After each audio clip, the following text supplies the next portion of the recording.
cuffs are off, man. Hey everybody, Adam Rank here. What's up, friends? Daniel Dopp here from the Fantasy Focused Football Podcast over on ESPN. It's Fabs here, Michael Fabiano from Sports Illustrated. You know who you can trust if you've got some questions about your fantasy squad? Want to check out a cool show on YouTube that'll help you get ready for the fantasy football season? Check out the Get Right Fantasy Network. Check out the Get Right Fantasy Network. If you are not subscribed, what are you waiting for? You want to lose your league? Head on over to YouTube. Check out the Get Right Fantasy Network because they're doing everything they can to make you a better fantasy player. You got to get right with the Get Right Fantasy Network. So go and roll your sleeves up. Yeah, go and roll your sleeves up. And I'm getting down cause I roll my sleeves up. And I'm getting right cause I roll my sleeves up. And I'm getting down cause I roll my sleeves up. And I'm getting right cause I get. What's going on, YouTube? What's going on? It's your boy, your favorite humble tavern master, Kendall VanDerBilt, coming at you from the Get Right Fantasy Network and the Fantasy Football Tavern. Got another banger. It's day 2 of our mock draft tournament, 4th annual mock draft tournament. We got week 1, round 2. Drafting with us tonight, we got Metanor, Tayberg, Pastor Sauce, Perk Almighty, Fat Cobra, J Bologna, Ride Dyer, I Pluto, A-Lock, C. Dale, Doc Watson, and Earl XO are duking it out tonight. For those that don't know, mock draft tournament, here's how we do it real quick. We mock Monday through Thursday. Our staff at Get Right, we throw some rankings on all the mocks afterwards, and top 3 from each mock moves on to a semifinal mock on Friday. Those 12 duke it out. Top 3 from that weekly pod, 4 Fridays. Weekly pod goes out. They all get put into an actual best ball league tournament on Sleeper, and they duke it out for the title. So got to get top 3 in your weekly, got to get top 3 on your Friday semifinal, and then just got to draft really well in the best ball. A couple questions, and we'll go ahead and get it going. Kintz, how do I get into a future mock draft? Just got to get into our Discord. That's where I put the links. I am technology challenged, so I don't know how social media and all that really works, to be honest with you, but I'm learning Discord. So hop in there. I'll get a link out here shortly, and the folks in there will get you helped out. But without further ado, let's get a mock draft going. Starting in 3, 2. Let's get it done. 30-second draft clocks. Okay. Pulling up the roster here. Okay. It is a 1 QB this week. Next week is going to be our 2 QB week. And sorry, got to close a couple links there. Very unprepared. My bad. All right, let's get it going. So 1 quarterback, 2 running back, 3 wide receiver, tight end, and double flex is how we are doing it. Sorry, if you just bear with me. Trying to make sure I got all my tabs out. I was hearing some noises. All right, I think that should be a little bit better. All right, so starting off, nothing. It's my phone. That's what's doing it. Sorry about that. All right. Hey, look who's in the chat here. Rasta, my man. Let's do it. He is back, and yes, we can absolutely make a post on YouTube with the link and all that good stuff. You know me, I'm better at hosting, certainly better at actually doing the mocks, and got to work on the actual promo and advertising. But I know my boy Rasta will be helping me out sooner rather than later. So most definitely we will get a post out there. That is a very, very good call, Rasta, for sure. So still learning, but hey, at least we're doing the thing, right? At a minimum. And demand is high. It's been a banger so far, but we can always use a lot more. So most definitely. Good to have you in here, man. Very, very good to have you in here. I'm seeing a mock one of these days, if possible. Get you taking a few things. And all right, so let's get a quick breakdown. And real quick shout out, Vince Mapstone, legend, especially of the Scott Fishbowl streets. Appreciate everything Vince has been doing over there. Regular in the mock draft streets. Good to be hanging out with you, buddy. And of course, we got to get first in there. Chris Dalger, top dono from the last stream, much appreciated. Kind generosity allows me to pay an electric pillar to keep the wife happy, lets me go downstairs every night this week and talk to you guys about football. So that is fantastic. Much appreciated. Love the love, so to speak. All right, let's look at something crazy. Yeah, you called it, Tyler, and chat there. Bucky going at the 108. This is the called shot mock, I guess. I kind of dig it. I'm super into it.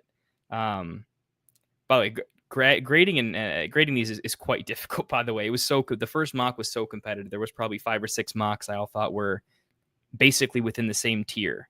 I saw like one mistake each, maybe, if I had to call it, and that was about it. So, what do we got going on here? Bijan over Chase, not always the most conventional. It is PPR, but I'm a big fan of the big three, huge fan of Chase. I think Menor had Bijan the other day, so kind of sticking with it. I think it's more of a call your build situation, whether you start with one of the big three or dip in a wide receiver early. Just more of a build order thing. What do you like doing? Depends on what range of running backs you like as well. I know some folks are more into the dead zone than others. Some folks really want to get 2 premiums pretty quick. Kind of that David Montgomery kind of zone. Some folks are okay with it, some aren't. And then you've got the fringes below that, where how 0 RB do you want to go? How comfortable are you? So first round, Bijan, Jamar Chase, Gibbs, Barkley. So big 3 at RB. Then kind of the usual suspects, Jefferson, CD Lamb. Amon-Ra going a little bit earlier than we have seen him a little bit. He sometimes makes it to the turn or close to it. Bucky's kind of the surprise at 108. Neighbors. Henry in the first round again. I got to check. I don't think he's fallen to the second round yet. Only the second time. I think he went about 108 previously. Definitely in the first round for me. Actually, I think it was Genty McCaffrey maybe flipped before. But McCaffrey, Genty.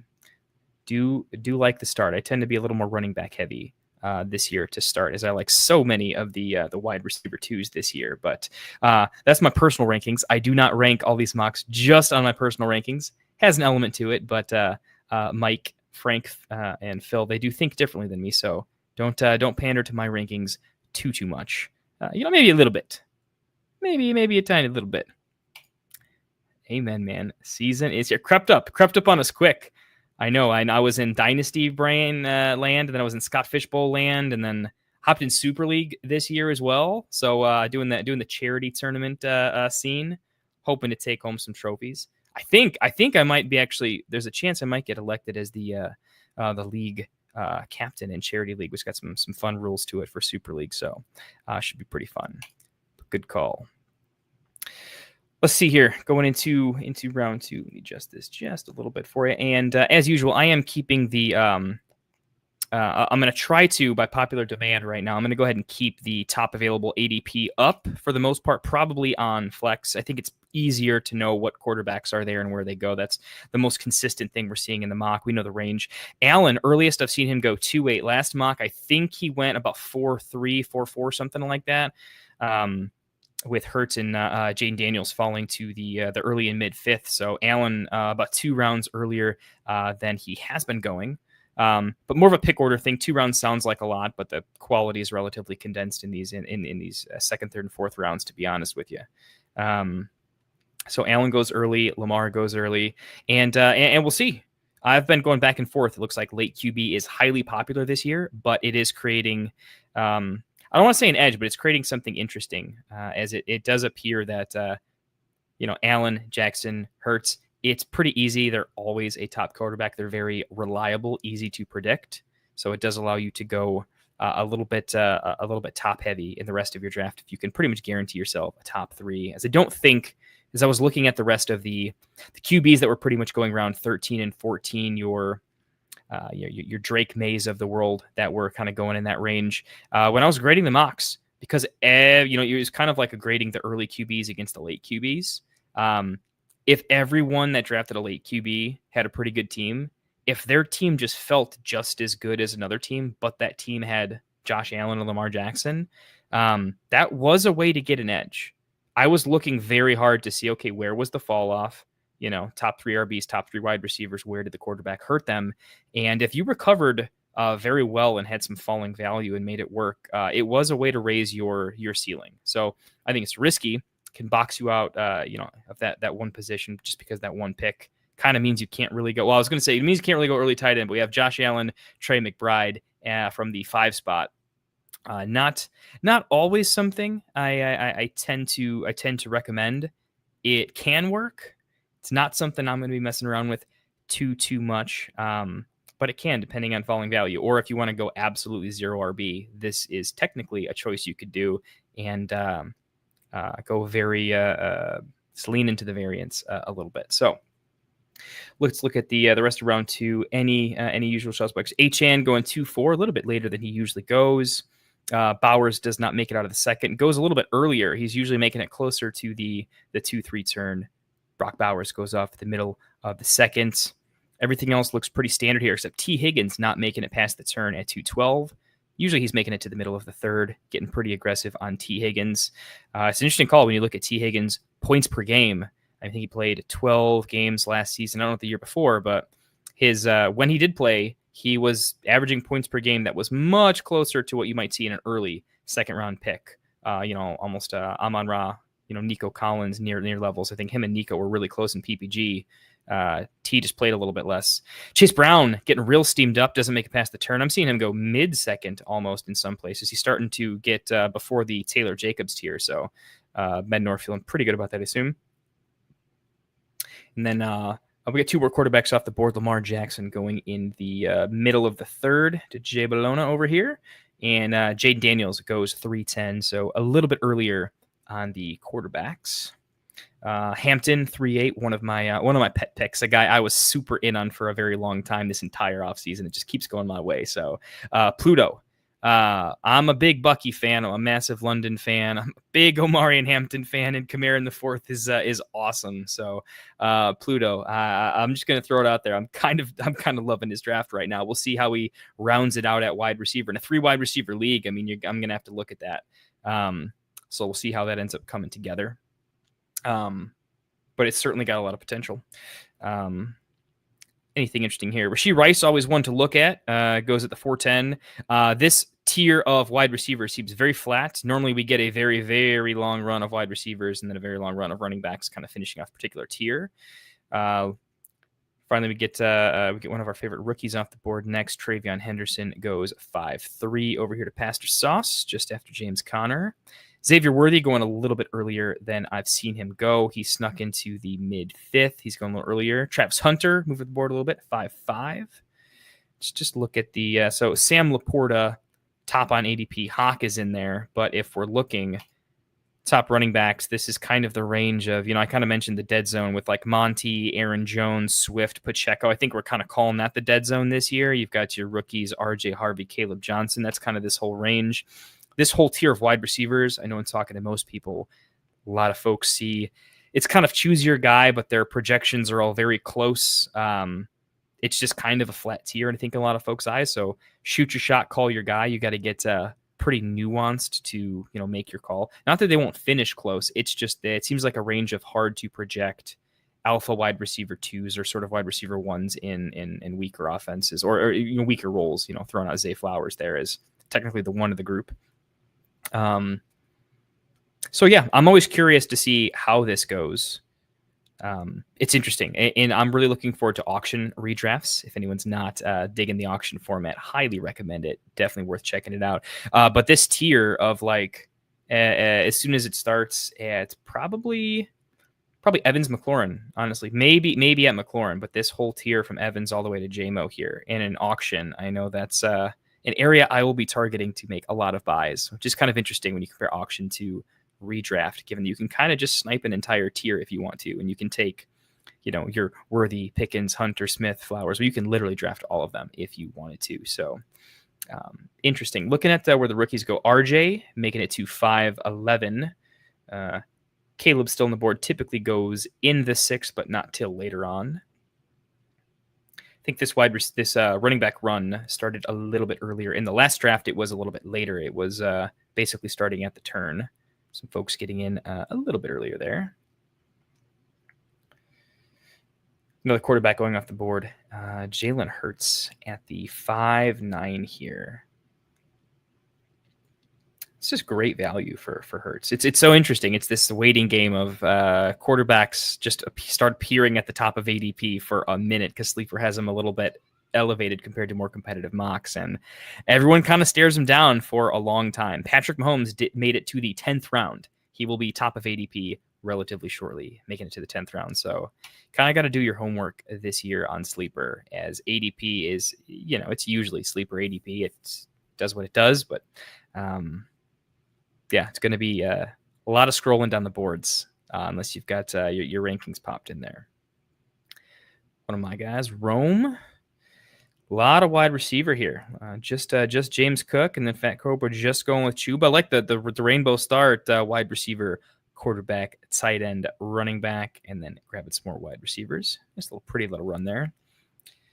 Caleb Johnson finally goes 6'9", spot he usually goes, and Burrow sniped. Love it. Pastor Sauce absolutely decimating Tayberg there with the Joe Burrow snipe at 6'10", not letting Tayberg have the dream and grab a Joe Burrow at the 6'11", or maybe I was curious if he'd fall. I was seeing if he'd play the ADP game at 6'11" and take Burrow, or if he'd try to wheel him at 7'2", which I don't normally recommend, but that is I think he's even in chat there like, oh man. Yeah, that's brutal. He was ready to make that pick for sure. Folks watching in YouTube land, let me know what do you want to see? What's best? Do you want me to drop this down so you can see the board, or do you want me to keep this up and just scroll down a little bit? You'll be missing some of their roster. You won't see the whole picture, but you will get to see a little bit of what they're looking at the ADP board. So whatever I get the most comments on, certainly let me know for your viewing pleasure. I think with most mocks that we see, folks don't have this board up. And when ADP gets crazy, I guess it's kind of useless. I will drop it at some point, but feels like the earlier in the draft it is, the more that ADP is a little bit more accurate, the more it gets used. So I'll keep it up just a little bit. But let's actually look at some of the teams versus the picks here. Ooh, Bologna, definitely an auto. Laporta was top of the queue there. So let's look at, any builds, anyone going 0 RB is always something to look at. No one started 0 RB. Closest we got is a couple of 4th rounders in Cobra and Bologna. They got Chuba and Cook. It looks like Mixon, the drop finally stops here at 7.5. Quite interesting. I'm not sure. I think I'm letting him fall a little bit, but this is really build dependent on Mixon. It depends on how much risk you're willing to absorb. Remember, we're drafting as if this was a managed league, not a best ball league. So roster management is a thing.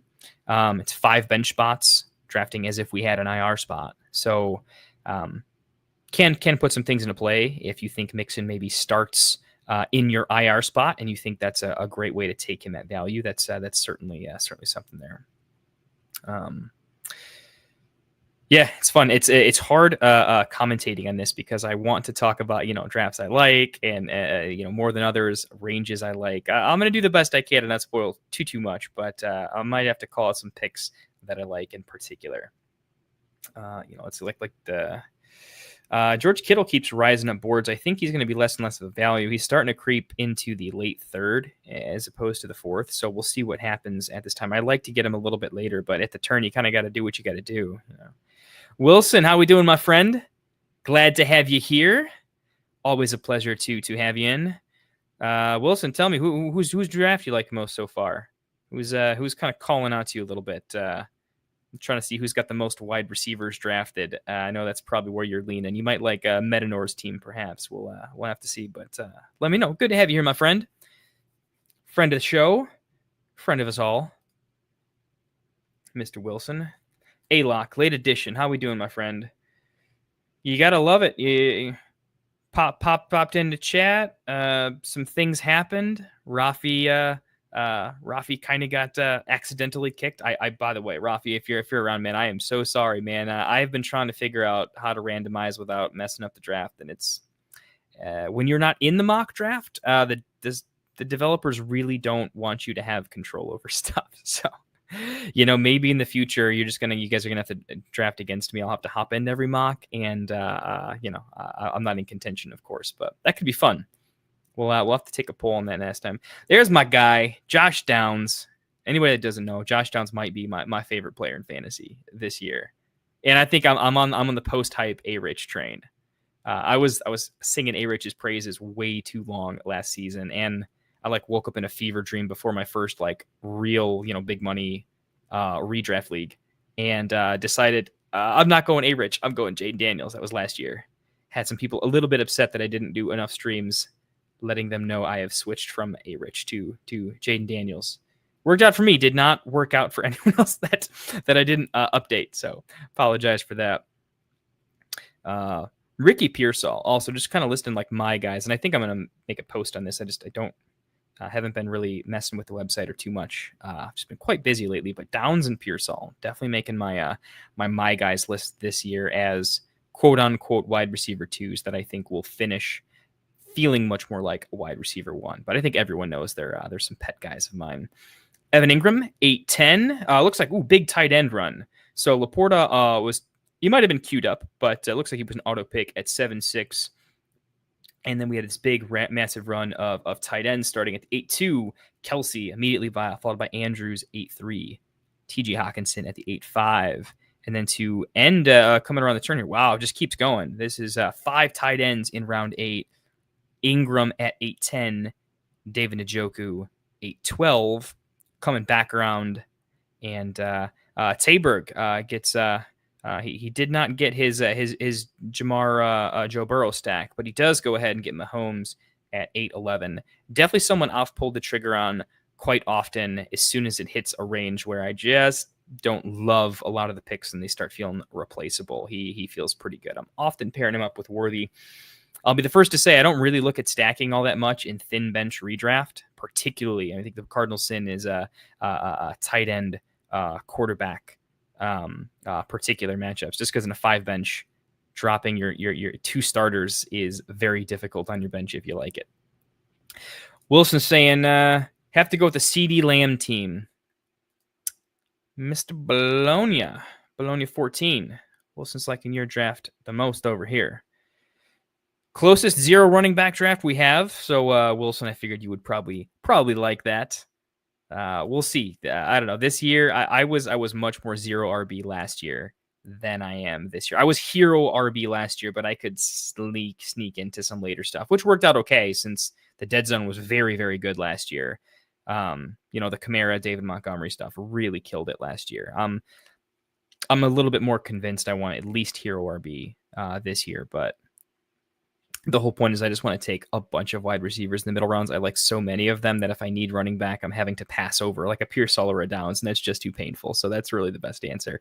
And by the way, Tyler Warren goes 9-2. We had 5 tight ends off the board in round 8 and another one in round 9. That is pretty fun there. Pretty fun. I think this is definitely the earliest I've seen the tight ends. Hawk went in the 7th last time, but I think they were a little bit more spread out, 2 and 7, 2 and 8, 2 and 9 type of thing. For sure, there was more in 9 and 10, but we'll have to see. Now that so many went off the board, it'll be a little bit of a waiting game. Who doesn't have one? Alox playing the value game with Perk. I think just those 2 don't have one, so we'll see how late they go. What's on the board for tight end? They will be fighting over Jonnu, Loveland, Kincaid, Kraft, Ferguson. Should probably start. Love me some Ferguson as well. So we'll see. Yeah, it's interesting since I think most people aren't taking Jonnu first. Loveland's a guy a lot of folks like. So we'll see who ends up going first and second. I am quite curious. So we are now into an interesting territory of wide receiver for me personally. As soon as we get like Mooney was obviously much higher up the boards, but with the injury, he's fallen a little bit. But usually right after this cup, throw Ayuk in your IR spot. Jaden Reed a little bit down right now with Matthew Golden going about 2 rounds higher. This is the farthest I've seen them apart. Right after this, like Shaheed and Kyle Williams, I actually like, but I think Kyle Williams in particular and Shaheed, they kind of fit this, like, we are really hoping they do something, but there isn't like a ridiculous amount of evidence-based stuff that they have to. It's more of a projection than a Well, a more of a solid projection, I say. Not saying I don't like him. I think I like both of them. I like their talent. Camp news from Shaheed is good, but I think you get the gist. This is kind of the, I don't want to call it dart throw, but it's certainly more of an upside. Yeah, Dak 10-1. That doesn't feel bad at all. Although it is interesting, quarterback does feel like it is a little bit early. Burrow made it to the 7th last round. Nix, I think, made it to 8 or 9. Mahomes made it to 10. Prescott made it to, I think he made it to the late 11th or 12th last time. So quarterback seems to be up a full round and a half.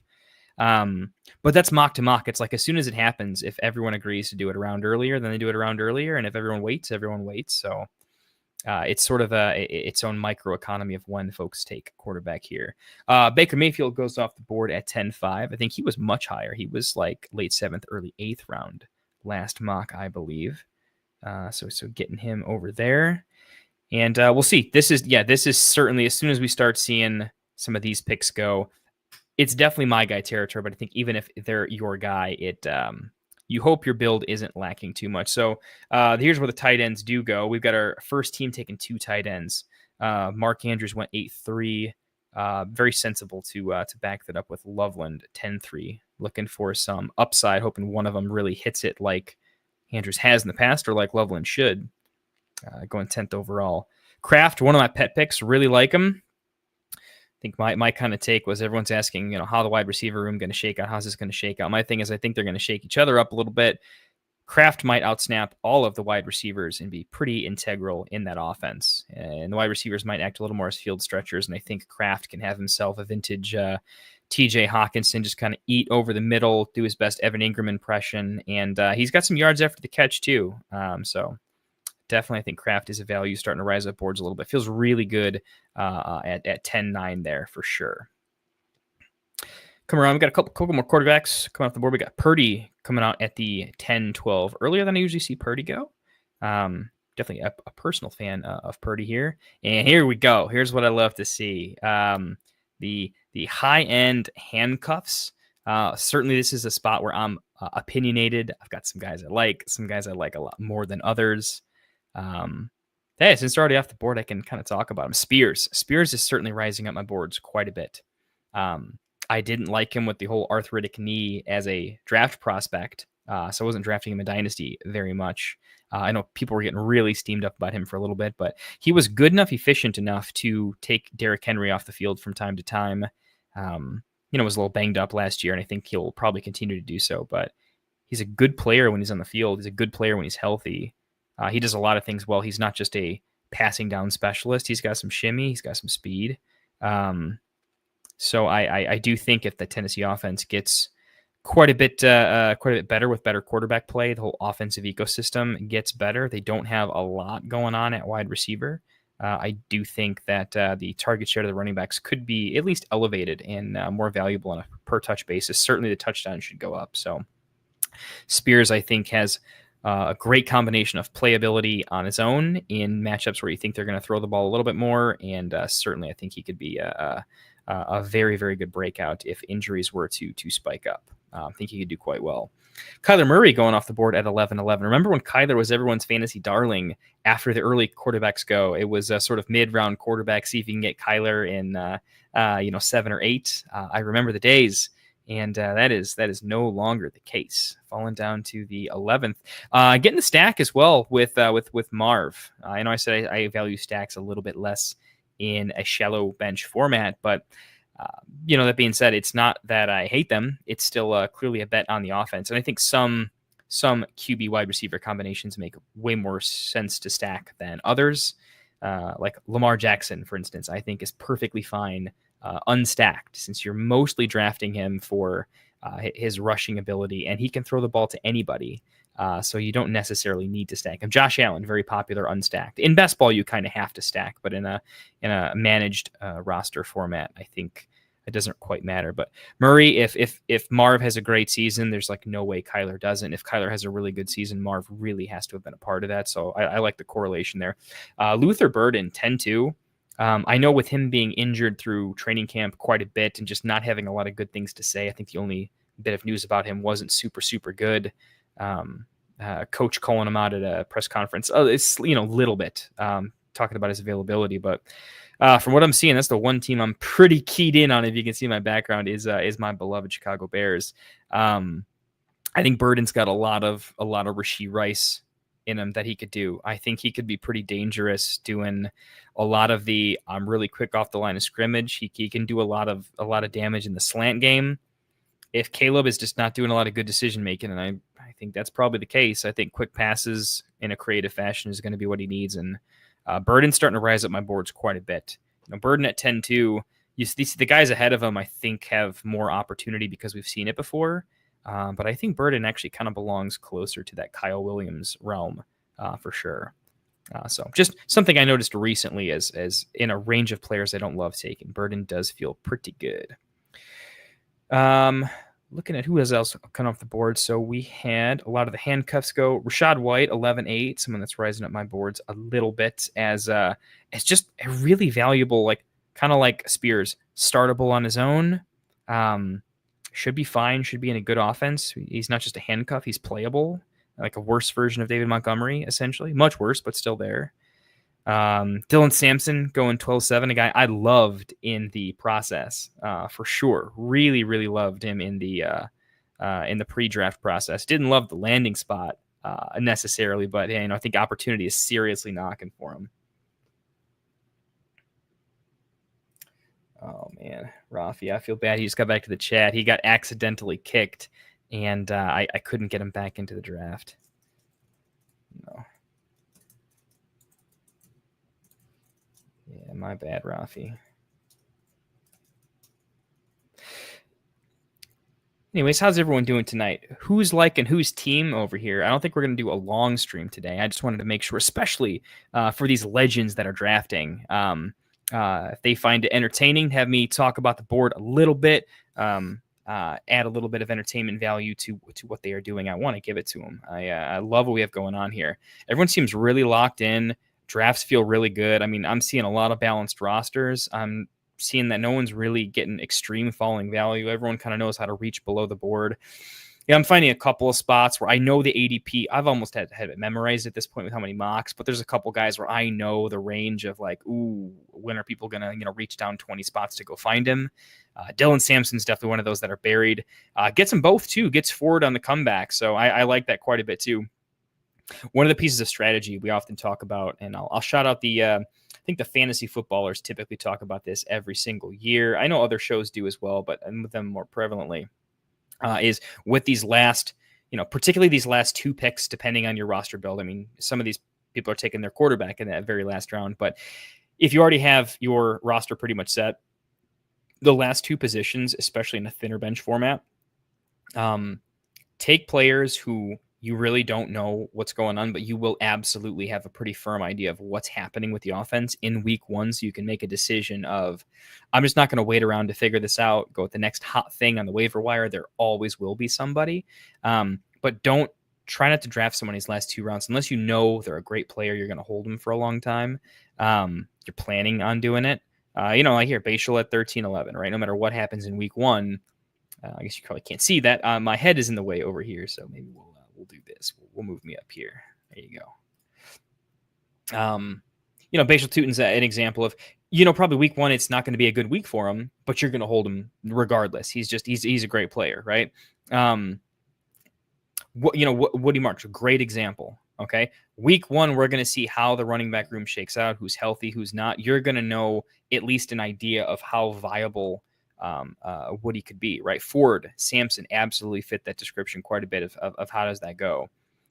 Algier is kind of an example of Bijan should get all the work, but you kind of want to know based on the game script and how the game flows, when does Algier play and how much. You'll know if he's just a handcuff or someone you actually want to keep around a little bit more. So it's just that archetype of you want to know. If you're going to go two quarterbacks incredibly late to take two and you want to see, okay, who has a better offense, who looks better on the field, and then maybe you can drop one, perhaps. Right, great example here in Donta Thornton, right? He's getting hyped up. We think he's going to be on the field in two wide receiver sets. When we were all kind of saying, look, kill the hype, he's not going to do it, but it might be a thing. We're going to know week one, great last round pick, makes a ton of sense. JJ McCarthy with the weapons in that offense. I am not advocating necessarily if you take an early quarterback, I'm not advocating for that second quarterback, because what you're really saying is I'm probably going to trade this guy if he's really good. I think in competitive leagues, though, the idea is it's so difficult to trade quarterbacks. I mean, you might get something, but there's a reason he's going in the 14th round. It's because everyone's going super late quarterback. But hey, that's a draft. Nice little value. Elijah Arroyo, 14-12. Let's get in here. Fantastic draft. Love it. Love it. Good stuff. Good stuff. So let's take a peek. We got a draft. We have an absolute draft here.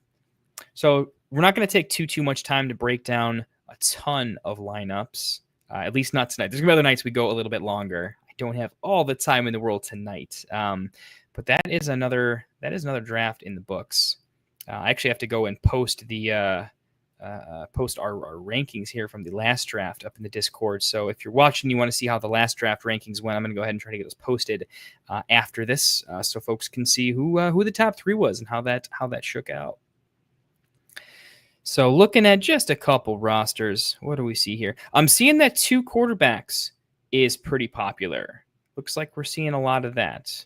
I'm not the biggest fan of it. I think it just feels like a value type of play. Not my favorite, only because it does feel like, if we look at the board, who's left on the waiver wire?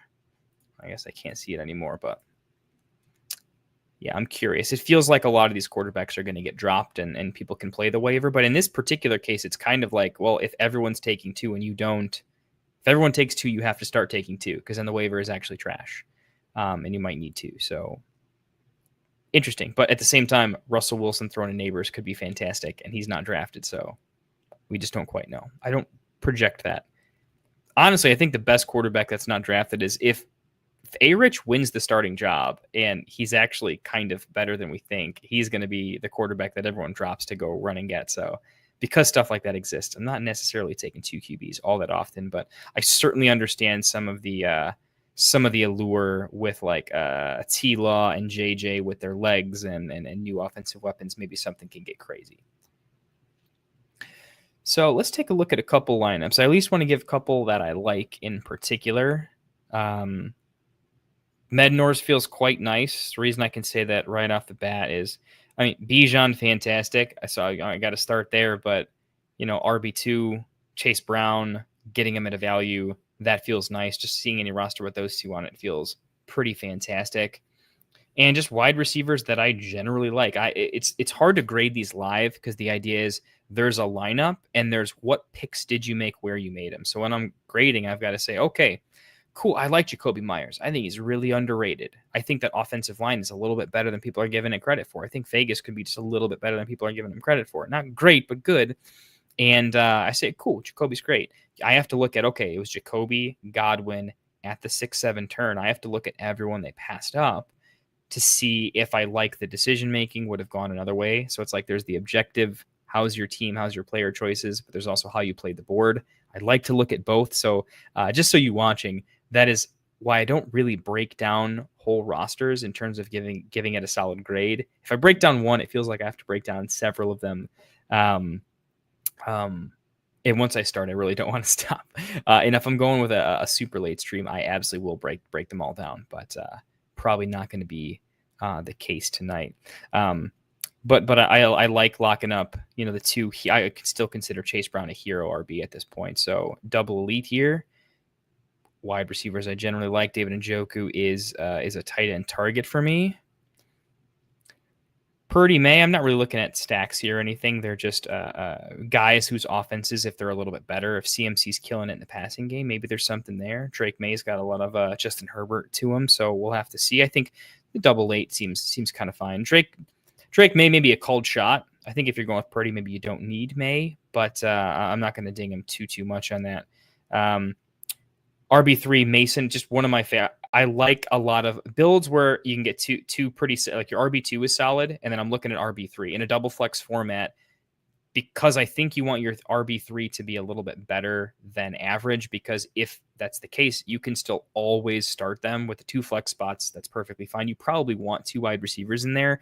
But the safety net of having a very serviceable, productive RB3 can kind of save you from some disasters that can occur, especially early in the season when your high value handcuffs haven't quite hit. Your roster construction is still kind of doing its thing. So really like Mason as a stabilizing RB3, where, I like Charbonnet a lot, but he's a lot less stabilizing than Mason. Charbonnet clearly the second back that will get some work, but not to the level of Mason that I can project. So love that for RB3, and then just pure upside in what can Jaden Blue do for you in that offense at some point. Maybe nothing, but if it is something, it could be something interesting. Should be a bad defense. Running game looks terrible. Maybe they need to run through the air a little bit in the fourth quarter if they're having to come from behind a little bit, and just if it's all offense all the time, maybe Jaden Blue can do something. We'll have to see. So that was a I'll have to look. The Myers Godwin is interesting, though, because it is passing up some of my favorite guys in Ricky Pearsall. But Godwin feels pretty good. I'm not going to knock that, but I think I'd have to take Pearsall over Myers. But I'll look at that a little bit more. Basically, anytime Pearsall's on the board and someone takes an okay wide receiver, Ricky's just my dude. But overall, Ben Norris looked quite nice. Looks like Taberg started first running back, comes off the board at 4'11". Kind of started partial 0 RB, goes Walker, picks up Connor. RB3 and Pollard. Love Pollard as an RB3. My goodness, that's rock solid. He doesn't make me nervous as RB2. If he's your RB2, I just question, like, ooh, what do we have left? What's going to make sense? Are we going to have to take too many picks and ranges? I don't want to take a running back. But Walker, Connor, Pollard, that feels really, really nice. Went ahead and handcuffed Connor just to lock it up and say, I don't want to take any more running backs. Chase Tyreek McConkey, that feels really good. 1, 2, 3. Addison, going to have to get dropped in the IR spot, missing 3 weeks. So painful a little bit. I think his ADP is going to drop. It's hard to take him in drafts right now, knowing he's going to drop a little bit. Looks like Rafabaum saying still torn between Jennings and Pearsall. So the pieces of information I'm looking at on this one is Jennings has been fine, but he's mostly been fine because he's needed to be. He's necessary.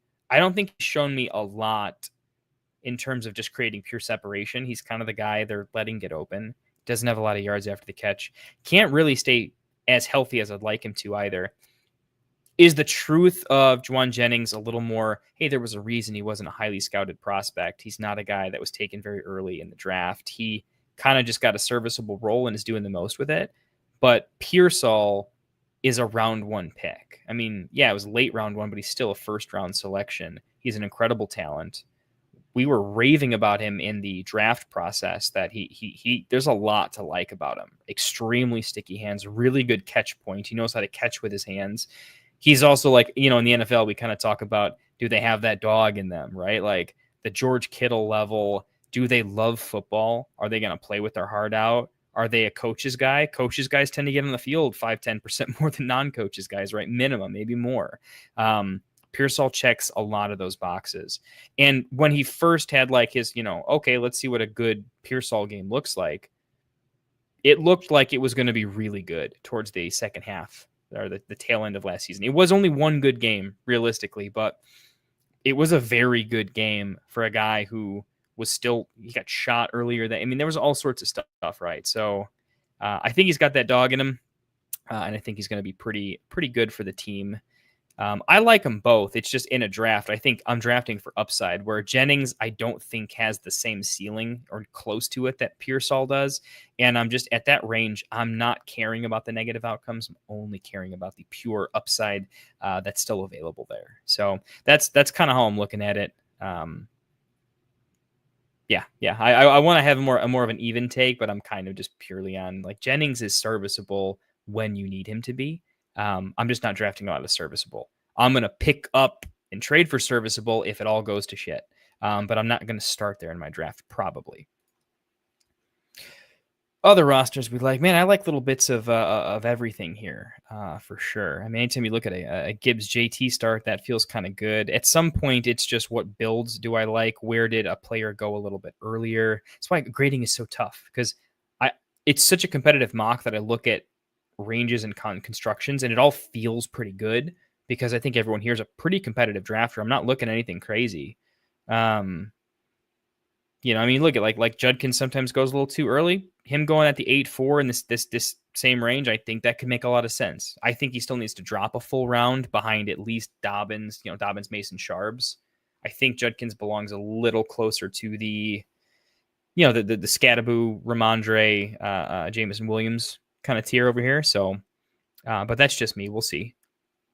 Trying to find some other observations. So once again, we did have the last 2-round quarterback frenzy. This has happened in every single mock we've seen on our Friday night mocks, day one of the tournament, filled with it again. And also a lot of 2 QBs, where in these mocks, it really feels like at the end, there's really gross picks and there's players I might start. I will say there's many, many times where I think drafting a second quarterback is just suboptimal when there's still high value handcuffs. Depending on when your league draft is, there's still a chance for someone to get injured. A practice could happen. This could happen. Week 1 could happen. I'm still probably looking at a few high value handcuff running backs. You look at here, Krosky over here at Pastor Sauce. I think this is probably not a guy we're going to see much of week 1. So he's probably a longer stash, but if he got 2 or 3 snaps and did a lot with them out of nowhere, he'd easily be like the top waiver wire just as a ambiguous backfield. What could happen? Still a couple of those situations. Arroyo at 14-12, right? That's an offense that probably should funnel through 2 targets. One of them is often injured in Cooper Kupp. If Kupp were to go down, what does that do to Elijah Arroyo, who is a very, very good pass catcher? So interesting. I'm going to look at Bologna's lineup, and then I'll just couple quick shout outs, and then we'll pop off for the day. So chat, if you have any more questions, definitely let me know. I'm probably keeping this one below an hour. I got a few other things to do, so can't be streaming all night tonight, unfortunately, but we got a lot of these mocks to go, so I got to pace myself a little bit. Got to make sure I'm spending a little time with the family as well, so we can do more of these in the future here.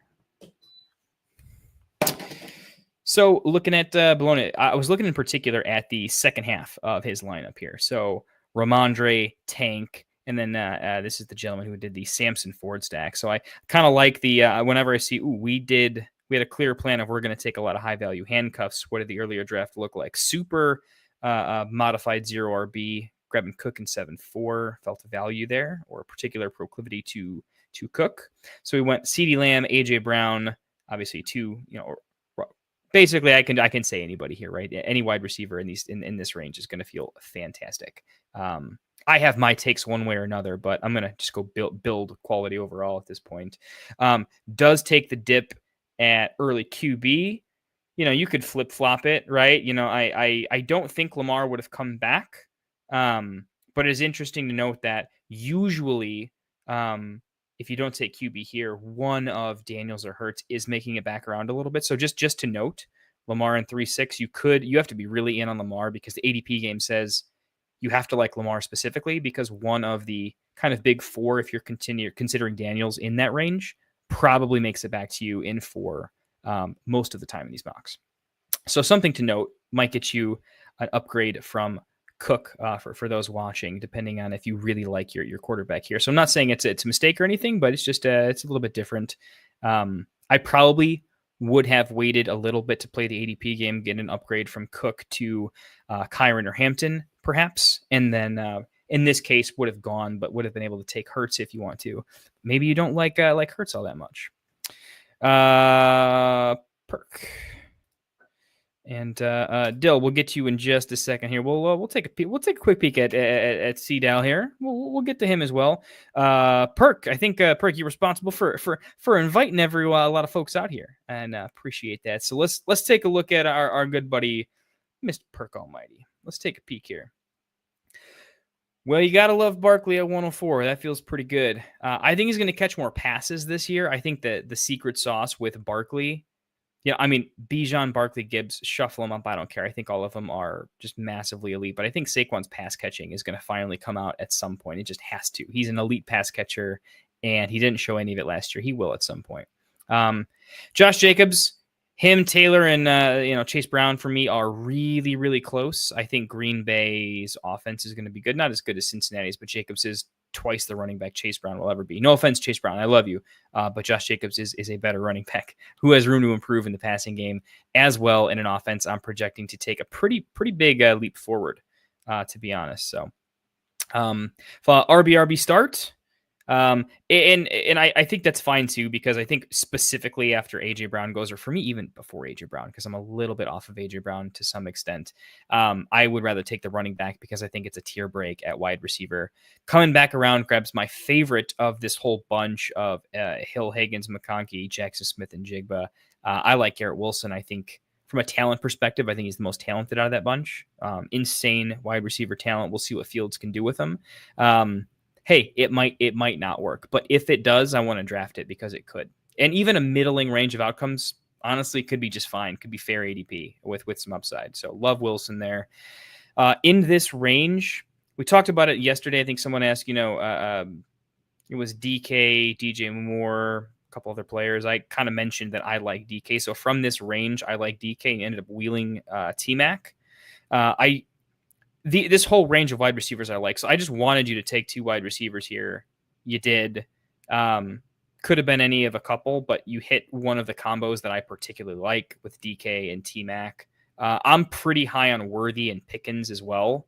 But just grab someone from this range. Across 10 redrafts, I'm going to have a mix of this here. So makes a lot of sense. What we're seeing here, that range of 5th round wide receiver, I'm torn on. A lot of boom bust. Olave and Ridley feel the safest where it was, but seemed like a reach.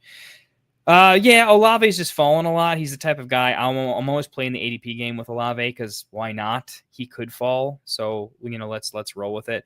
Ridley feels great. Ridley feels super chalky. I like Ridley a lot.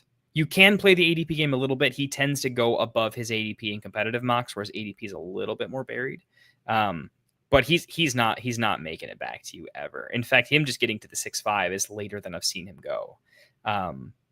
So you do have to kind of make a cold shot there. And he's a guy I'm going to start reaching for a little bit more potentially. I'll drop my rankings, but they're all really, really close. I do think DK is a combination of safe and ceiling. T-Mac, I'm more nervous about. I'm starting to get a little bit more nervous about T-Mac because Bryce throwing him the ball is an issue for me. There is a lot of mouths and it's run first, and I just haven't seen it yet. Like, he's a bigger projection. Travis goes after him, and I think Travis is a better wide receiver with less mouths. So they're kind of close for me. But they are the ones I just haven't quite seen it. Of the twos, I think J-Mo is probably my favorite. Certainly like them both over Smith and Flowers, though. I do like the T-Mac and Hunter above both of those guys. Where it's close for me is I think Pickens. Pickens might be the pick above both of them and Worthy, but obviously you couldn't take him there, so it's close. I like a middle round pick because that's when you can take your favorite left and play the ADP game. If you're closer to a turn, you just really have to have some conviction. But moving on here, grabbed Caleb at 6'9". I think everyone knows I'm pretty into Caleb Johnson. I don't want him anything more than my RB3 though, because I don't think he's going to be as startable as you'd like in the first couple of games of the season. It will take him a little bit of time to earn some trust, warm up, but I think he's going to get there. He's going to be quite good. So pretty happy grabbing our third RB there. And it just solidifies it in a way where I think you don't have to take almost any running backs if you don't want to. Probably need to take at least one more, but you don't have to if you don't want to. So that is nice as well. If you weren't taking Caleb Johnson, who are you taking, right? I think you're grabbing a wide receiver at some point, but tier breaks. Draft strategy says, hey, there's a lot of wide receivers I like. Let's take the guy that's missing. I'm pretty high on Pollard as well. I thought it was a great pick by Tayberg at 7.2. Really, really like me some Pollard, but worked out all right. And then, of course, Slick Rick at the 7.4. That feels fantastic. So this whole range of Garrett Wilson's my favorite guy. I want to come back to me there. He did. DK is one of my 3-4 targets. T-Mac objectively has just a lot of upside. He is risky. I think you're introducing some risk. They're safer picks, but let's go. I'm going to have some T-Mac for sure in this range. Caleb, I think it's just a good pick. And Ricky, I just think is a very good pick.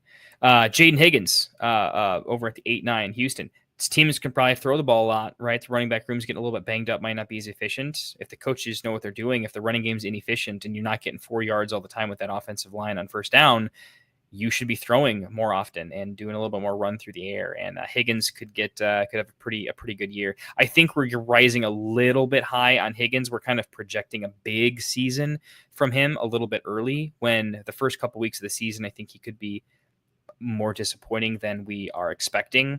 Or if you look at some later picks, like I do think if Cooper Kupp is healthy, he is extremely talented, and this will be a 1A, 1B situation in Seattle. JSN's fantastic, but Kupp's still very good, very smart, high IQ player. I think you're going to see Kupp outscore Higgins for the first half of the year, so just keep that in mind. But you can't knock the upside of Higgins for sure. It's a pick I like. I'm just kind of saying, if you were to look at options, in this particular case, you're going for pure upside because you're drafting your wide receiver 5, right? And I think that was probably the play for you, is you're looking at what's the highest upside I can hit. I don't need stable production. I need ceiling.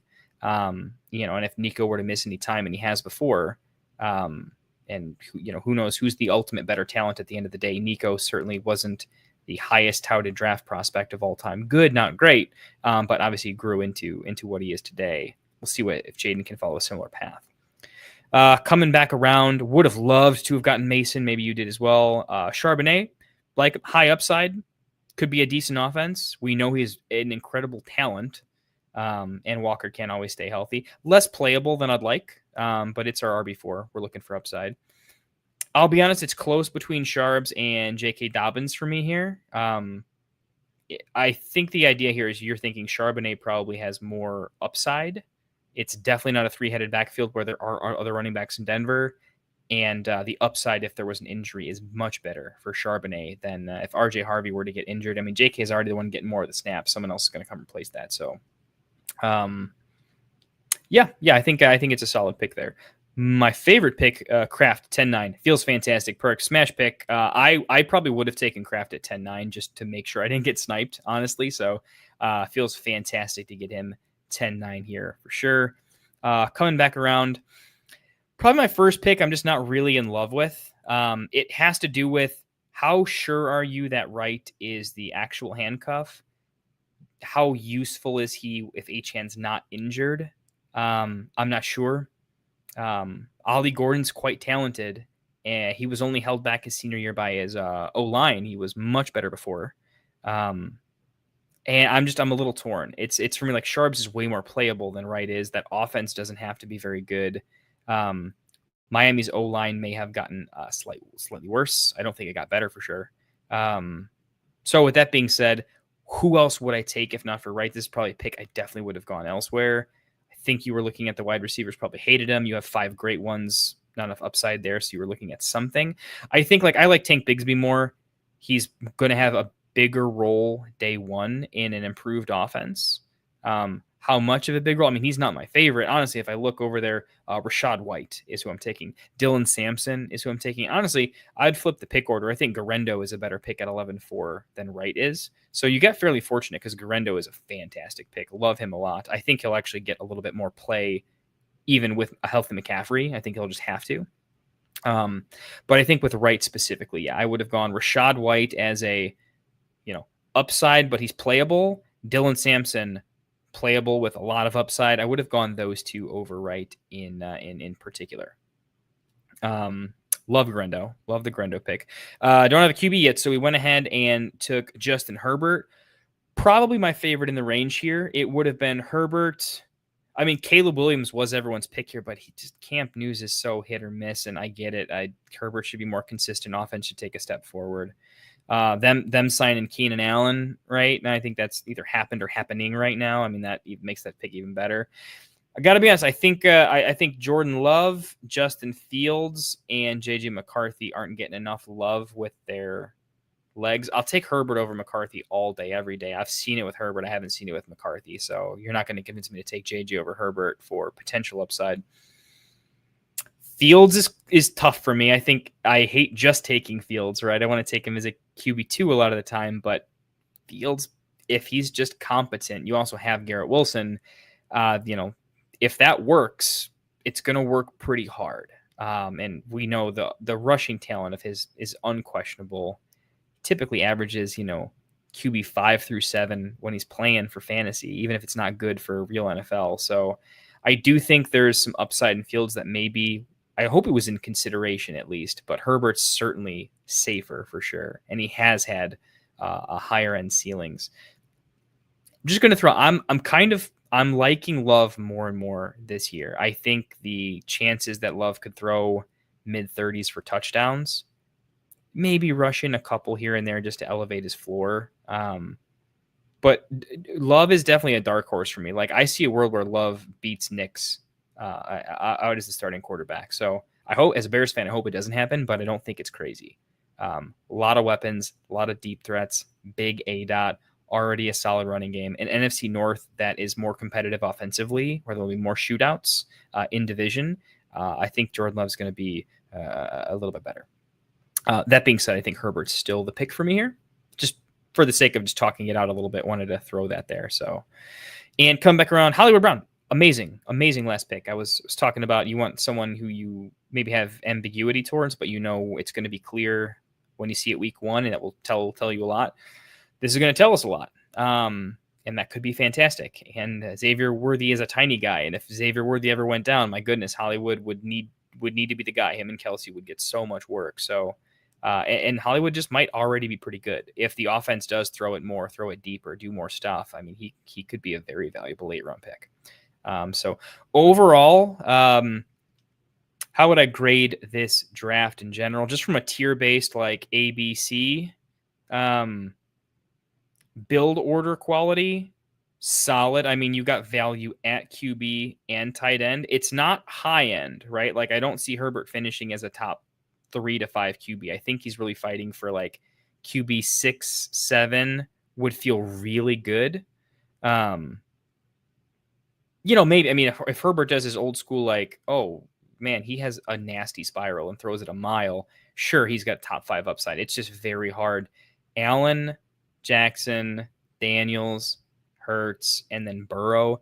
That is, and still having to beat out Mahomes. I know he doesn't have legs. That's just a lot to ask for in any given year. So just know we have probably a lower ceiling with Herbert. But I love Kraft. I think Kraft could easily be tight end 5, 6. No problem. That's fine. We've drafting him at 1, 2, 3, 4, 5, 6, 7, 8, 9, 10. Basically tight end 11, I think. And we think we can finish probably 4 or 5 spots ahead of that. So value there. What did it allow us to do? If we took one of those earlier quarterbacks, we wouldn't have this. Let's just look at top 3 RBs, top 4 wide receivers, right? 2 starters plus what's your first up if something happens. Barkley, Jacobs, Caleb Johnson. That feels very, very good. And then we have a lot of upside built in down here. Wilson, Metcalf, T-Mac, Slick Rick, and Jaden Higgins. If we're just going 4, it's gonna be Slick Rick, which matters, right? If I was going 5 deep here, Jaden is where I'm like, if I needed him, this could be tough. But as a 5 makes a lot more sense. So 3 running backs through Caleb Johnson, who's our 4th wide receiver, Ricky Pearsall. That feels very, very high end. And did we get punished for it too much? Not really. So if we're fine at QB, fine at tight end values, and we can build the rest, yeah, I think Perk, I'd give you an A draft. I'd have to go into more nuance if I'm like A, between like an A plus, an A, and A minus. How am I grading them up and down? Just takes too much energy for something that doesn't really matter. Just kind of A, B, C. If it was a B draft, I would point out where a mistake or two was made, and where, at least for me, if you have a couple picks where I just definitely would have gone with another guy, that's where I'd say, like, it's not a B draft. It's in my rankings, it's a B, but build order, it's an A. And how would I reconcile that in my head? I don't know. Takes too much time. And I just, if this were my day job, I absolutely would. But as it's not going to go as deep as I might otherwise on a Friday night, I should say. So there you go, Perk. That's an A mock. Proud of you, my guy, and I like it quite a bit. You were mentioning Fields was in consideration, but Herbert has talked about using his legs more. He's inspired to be a little more Josh Allen-like. Yeah. I think he could. I think he should. And I think if that team gets some good vibes, I don't think Herbert wants to not be talked about like he was at some point. And I think he has the weapons to do so. And another year with a coaching staff that really believes in him and them, and they need to be going for more Super Bowl contention as a unit. So yeah, there's a lot of upside, and we've seen it before. This is not a quarterback we're hoping to see something they really haven't done and haven't gotten to. We've seen Herbert play very, very good football, both technically with some grit. He can play through some injuries. There's just a lot to like there. So it feels like a combination of safe with ceiling. So good stuff there. Mr. Chris Dalger. And we'll get to, I think, when everybody's wanted to take a quick peek at C-Dal, so I'll happily do that, and then we'll see where we're at. Lovin' Team Tay. Well, that's C-Dal, so we're going to do it anyway. So here we go. Let's check out C-Dal. Starting with King Henry at the 110. I'll be honest, I'm going to force myself this year to take a little bit more of him. He's not off my draft board. I just really like CMC. I really like Achane, but I will take Henry over Genty. And it's like, when I say it's not close, I mean, I am never taking Genty over King Henry. I don't know what the Raiders are actually going to look like. I don't know what Genty's role actually will be. It's going to be fantastic, but I just haven't seen it yet. And I have seen Derrick Henry 25 carries a game, easy touchdowns. I don't want to lose my draft in round one. Outside of injury, Henry is he doesn't have to exceed his ADP. But I mean, he's going as the RB5. How much lower could he go? I just don't see enough. So Henry is extremely safe. That being said, I'll take the risk and give me CMC, give me Devon Achane. I just like those guys a little bit better, but not going to knock the pick is what I mean. I think it's fine. Anyone in that range is particularly good, and I like locking up an elite one. What I'll say is, like, if I'm not taking Henry, I might take a wide receiver there and go that build. I'm leaning more running back, so it's more personal. But anyways, I think pick's great. BTJ on the way back. For me, for sure, it's BTJ or London there. It makes sense to fade Achane there just because you want to stay a little bit more balanced. I think that opens up some different builds, some different, falling value, let's take this. You're at the 110 close to a turn. Staying open is more viable at the turns because if you're not, it can force you into weird spots where you bleed that value back by having to reach to solve a need. So for that reason, let's say I was massively higher on Achane, makes a lot of sense to stay water there and go a little more balanced. And so in 3, we go Jaden Daniels earlier than he has been going, but the whole idea is you're just taking him so you don't get sniped. You're basically taking him in the 4th there and getting like a 1 pick later Terry McLaurin or something. So when I say 3rd round, it's really 3, 4. You're at the 10. It is what it is. You were basically saying I'm certainly not getting him in 5, right? So let's just grab him here.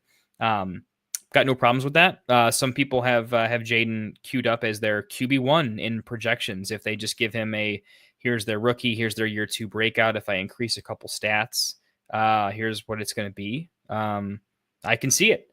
I can see it. I'm not projecting it, but I could see it. And then, obviously getting McLaurin, so you've got the stack right there. I think it's probably a savvy build order because you were probably thinking, I'm not going to get sniped on McLaurin. I could get sniped on Daniels. And if I take Daniels, obviously, yeah. So I think it makes a lot of sense there if you're really in on it. If you're going to be in on a team, that is a team to be in on. I mean, when it hits, it could hit pretty hard. So maybe not what I would have gone. If I'm going early quarterback, I'm not particularly going Daniels, but I wouldn't knock you for it again. I think the build makes sense and you're doing it the right way. So I don't want to make it all about my rankings. I love drafting well, just playing this game that I love so much very well. And I think this is a fine way to do so.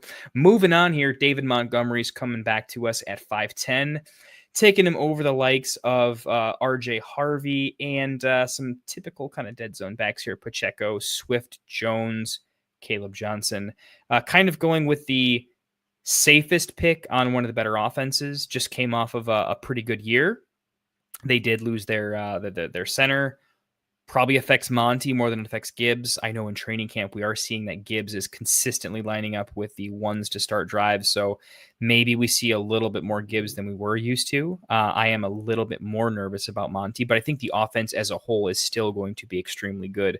Monty is as safe as it's ever going to be there. I think it potentially lacks a little bit of upside there, C-Dal. So, for what it's worth, I but who are you really going with there? Am I saying that RJ Harvey's got more upside? Yeah, I think he does, but I think the inconsistency and the downside is absolutely there as well. So that's why I probably wouldn't knock it too much. Pacheco, I'm very worried about a messier timeshare, kind of. And if they do pass more, that's not amazing for Pacheco. Swift, I really needed all the rumors to feel better about the Bears. The fact is, if the offense doesn't do what we think it could do, it's not good for Swift. And I'm seeing a lot of DJ Moore catching balls at the line of scrimmage. Luther Burden can do end arounds. He can catch the ball close to the line of scrimmage. We have players that can take up a lot of short yardage looks that Swift may otherwise have access to. And without a real pass catching floor ceiling combo, I think it makes Swift a little bit less of a pick. So, I've said I don't love Pacheco there. I don't love Swift as much. So it makes Monty a little bit of a better pick. That being said, I'll just say, personally, I think I like the upside of Harvey. Just go for the win. What if Harvey crushes it? I think he's going to outperform DeMont, and the downside is relatively close. But I'm mincing hairs here. I think with where you're at, you have to take a running back at some point. The wide receiver tier is flat, so you took your favorite guy of that group. I look at all that group as a similar tier, so I wouldn't downgrade it just because I go with a different player sometimes. It's the positional pick I would have made. Coming back around, we go ahead and pull the cord on Olave. In consideration for me, it would have been Olave, Ridley. That's it. It would have been Olave or Ridley for me. I'm splitting picks back and forth.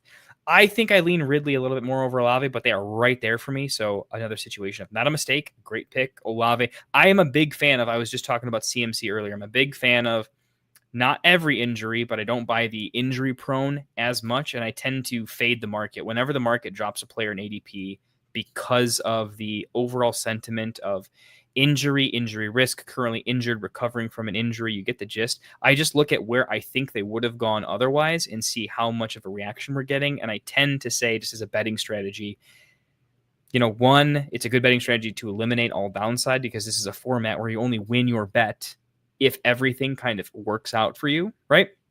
So with that in mind, I'm already downgrading the downside risk for the most part. And I think more often than not, people get banged up, but I don't think the injury-prone narrative is as predictable as it is they're playing in the NFL. It happens.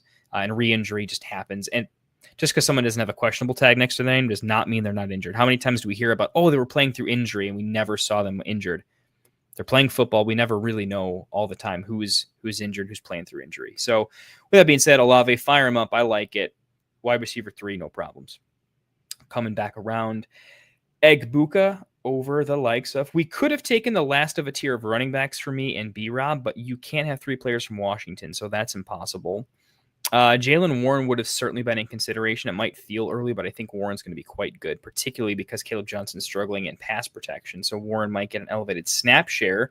Being on the field means you can catch passes, you can do things. That being said, Egbuka is a super pet pick of mine. I think he's already the wide receiver 3, no problem. They ran 3 wide receiver sets pretty often last year. I saw the stat. I don't recall. It was at least 60% of the time. Might have been more. Might have been in 70s.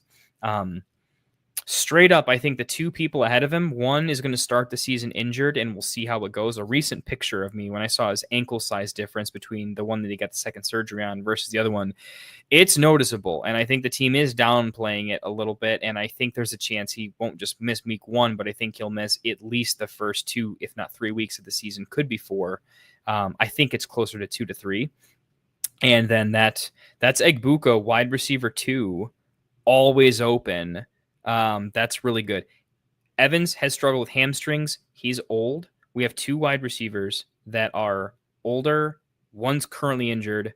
One gets injured all the time. Although, I love me some Mike Evans. I just said, I don't buy the injury thing. But if I'm grabbing the other guy, I'll look for hey, who has a slightly more elevated risk of injury because age, and it is a historical problem for them.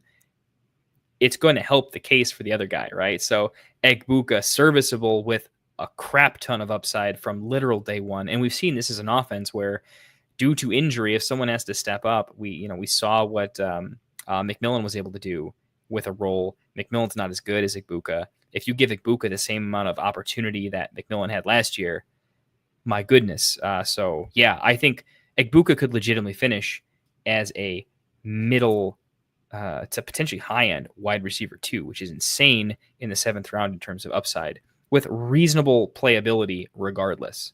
So fantastic pick there. If I'm looking at I like Egbuka, we just said Josh Downs is one of my favorite players in fantasy. We are taking Egbuka above Josh Downs when they tend to go pretty similarly. How much am I going to knock someone for not taking my guy, but going with a different my guy because I love Egbuka? Not at all. Egbuka is great there. I do think Josh Downs is more playable day one. It will be more consistently playable, but the offense is worse. The objective upside for Egbuka, if everything goes right, is better than if everything goes right for Josh Downs. So I got to split my takes a little bit there. Egbuka, quite nice. Andrews, 8-3, seems like a good value. Catches a lot of touchdowns in an offense that should score a lot of touchdowns. I don't love the Henry and Andrews on the same team. They both can't score touchdowns at the same time. This is tricky. You're constantly rooting against the other one. You do like the high touchdown environment. You want a good offense, so you're betting on the ecosystem being good. But I do have to knock it a little bit as for the ultimate upside to happen. For Andrews to fully pay off, Derrick Henry needs to have a less rushing touchdowns, right? For Henry to fully pay off, you want you get what I'm saying. So slight knock there. And we did take Andrews above TJ Hawkinson, which in the same tier, just give me the guy that's not on the same team as your RB1, right? So that's as close to what I would call, in my view, it's a mistake, but that's only because I think TJ and Andrews, I think TJ Hawkinson will have a better season already. He's higher in my rankings, and that correlation has, it's better if you can go with the other player, in my opinion. So tiny knock there. It is not a bad mistake at all. It is, if you're super high on Andrews and you think, hey, the talent more removed from injury likely is not going to be there. If you're trying to trade Andrews, you need to highlight him and show him off, right? I can give the counter argument. It's there. So it's a thin thing that I would change, but closer to it's a little bit of a build order mistake, in my opinion. Nothing crazy. Curious what CDAO would say about it, but only a tiny little thing there.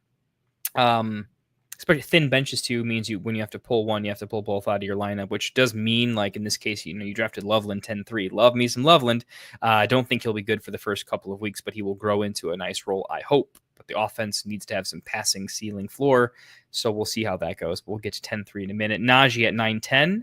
Najee, it feels like Najee's ADP has gotten a little to that point where it's dude, he's kind of a value. Okay, maybe he starts off slow, but it's an offense we like quite a bit that should get better. We know there's going to be a lot of goal line there. Najee is a fine player. It's an injury that really shouldn't affect him on the field. It just makes his availability for practicing and getting into the things. It's worth mentioning. I hate that he's a new player on the team. He hasn't been there before. So him missing time in camp, yeah, he's a veteran, but him not being there does hurt a little bit. That being said, we're kind of going with a modified, not a 0 RB. We took an RB in round 1, but we're thin on running back, few and far between. We need a 3 at some point. If we're not taking Najee, we have to take, Jamal Williams at some point. We're going to have to take a Scadaboo and several others. So Najee gives us a really safe floor. He's going to be usable all year at a decent level and stabilizes rounds out our roster. I think it's as close to the right pick as I'm ever going to admit. I think it makes a lot of sense there. And, Javonte is nice, but I think Javonte is one that will fade off harder than Najee if other people start to take over in Dallas at some point, where I think no matter what happens, the Chargers offense will be good, and so will Najee. So, for that reason, elevated points for not, falling prey to let me grab the nearest RB1. I think that's more disciplined, safer choice, to be honest with you. Loveland, good. Honestly, I would take Kraft over Loveland, but I think as your second tight end here, you're going for as much upside as you can get. Loveland, top 10 pick. I do have challenges. Existing tight end there. Who knows what Caleb's going to do? We know Ben Johnson did wonders with Sam Laporta, but there's just a lot of mouths and maybe an offense that will be good, not great. Maybe if we can go from bad to good, that's already really good. But I think you need more than good for a tight end to hit. For a tight end to hit, either the offense has to be cracked or the tight end really needs to be the second option or better in the passing game. I don't see a world where Loveland is more than the third option in the passing game. It's like a 3A, 3B to a lot of folks. So for those reasons, I do prefer Kraft a little bit because I think Kraft doesn't really compete with the wide receivers for targets. They have very different purposes in the team. But hey, and Ben Johnson, we trust. I'm a massive Bears fan. It's actually harder for me to pull the trigger on Bears because I'm a Bears fan and just kind of know better. So I'm never going to knock someone for having faith where I wish I did, right? And objectively, like if it wasn't Kraft, it would have been Loveland. It's worth noting if I just look later on, you took Chubb at 12-3. That's a fine pick. The fact that we can get folks like Jake Ferguson at 12-4, though, I think we should just settle in and know because we can get Ferguson a little bit later if we had another player we really liked in this range, right? For me at running back, it would be like a Cam Scadaboo just to see. Russell Wilson likes to dump off the running backs, and I think he will more as he gets a little bit older. Scadaboo's got some upside there a little bit. I like Spears quite a bit. I'm kind of off Javonte at this point a little bit, but he still would be fine. So if you wanted to go with another player there, or if you just wanted to grab your wide receiver 5, I don't mind grabbing like a Christian Kirk here or something like that. The wide receivers for me are a little bit nastier here, but if you need to take one, you kind of need to take one early. So that's a pick. I'm just saying you could flip around the Loveland pick a little bit. It's not my favorite. It's certainly not bad. I would hit it harder if I could. Coming around, Bateman at 11-10. We're going full Ravens. Definitely not a fan of the Bateman pick here, just because we're tripling down too heavy into the offense. You're never going to start. Well, you are going to start multiple Ravens already. You're never benching Henry. You're never really benching Andrews unless Loveland is insane. With that being said, you can't. It's going to be hard to win a week if you start all the Ravens. So Bateman, not my favorite. I would have had to go somewhere else.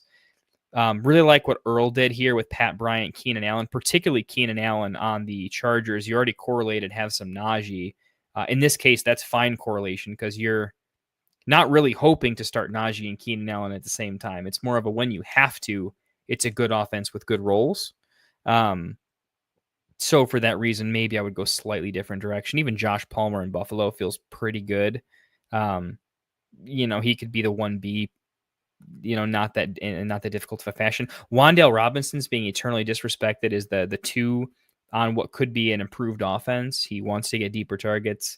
If Neighbors is just too good to handle, gets bracketed, gets doubled, Wan'Dale he just caught 100 passes. I mean, I think there should be more consideration to bump Wan'Dale up over a guy like Bateman. Even Hollywood Brown at 14-9 feels like a similar pick to Bateman. Basically, Hollywood and Bateman feel like the same pick to me, several rounds apart. So that's my anti-Bateman pick, probably my least favorite pick of the draft so far.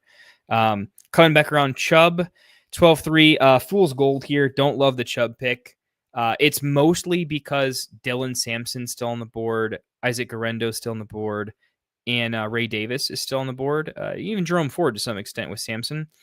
I think one of the Cleveland backs, one of them's going to have decent amount of value.